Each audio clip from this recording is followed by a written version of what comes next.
Never thought I'd be excited about a water pump, but man, oh man, this thing is a beauty. All cast iron, 110 volt,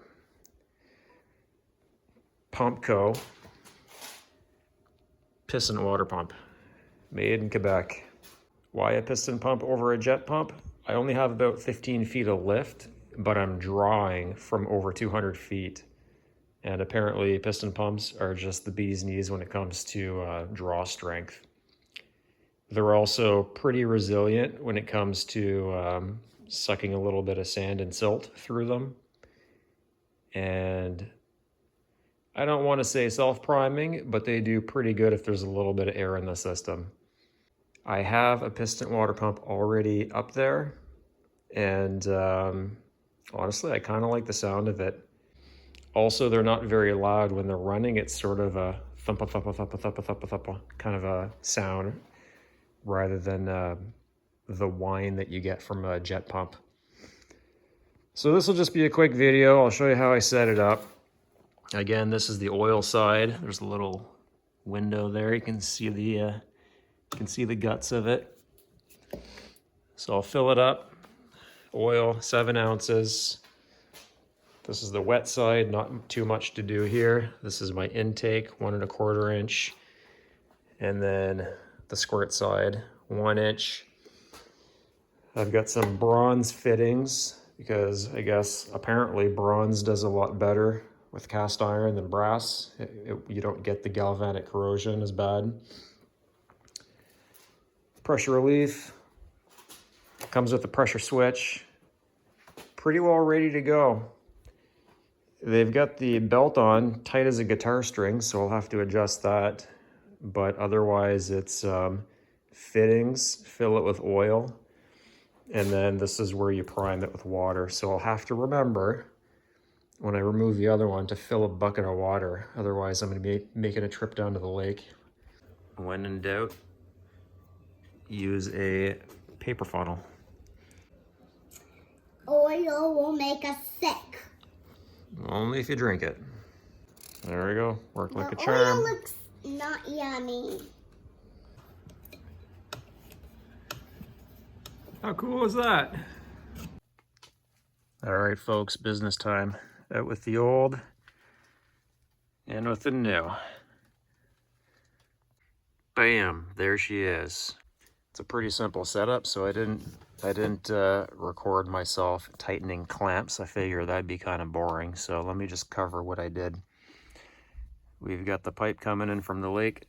That's the old, that's the new. It's a 1 inch inside diameter pipe coming up to the pump. 1 1/4 here, going down to 1 inch bronze fitting.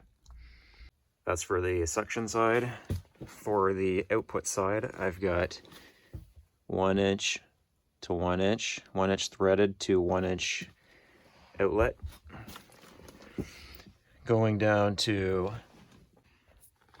1 inch fitting going into check valve, into the T, into my pressure tank. To prime it, right here, fill it with water. So when you remove your old pump, make sure you pour off about 1/2 pail of water.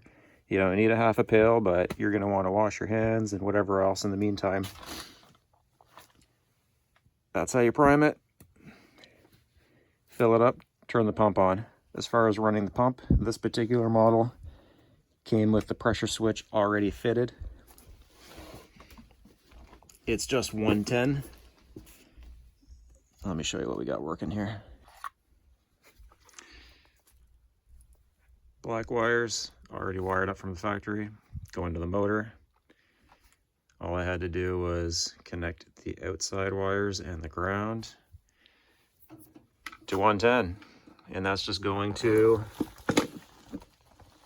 a plug, which I can flip off at the breaker. Preset at a 30 PSI cut on and a 50 PSI cut off pressure. A little bit of show and tell.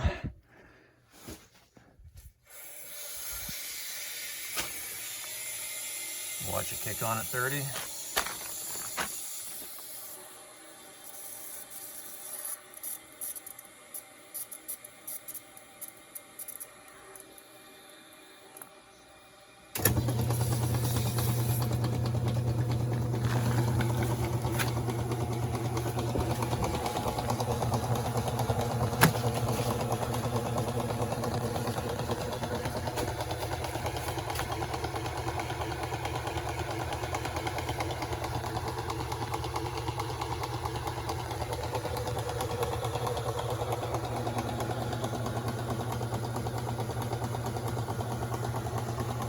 There you have it. Nice. Oh, almost forgot to mention this little guy. It's inside of there. There's like almost like a cord, and that's how they seal these things. So just that tiny little drip there, that's normal. What's not normal is if it's dripping constantly. They ship this thing with this fancy little wrench that hooks onto it, and you can make you can sort of fine tune it. And everything I'm telling you is for the Pompco S-275 piston pump. It's only been installed for about 1 day. So far I like it. Very old-fashioned, reliable workhorse. Good luck, guys. Cheers.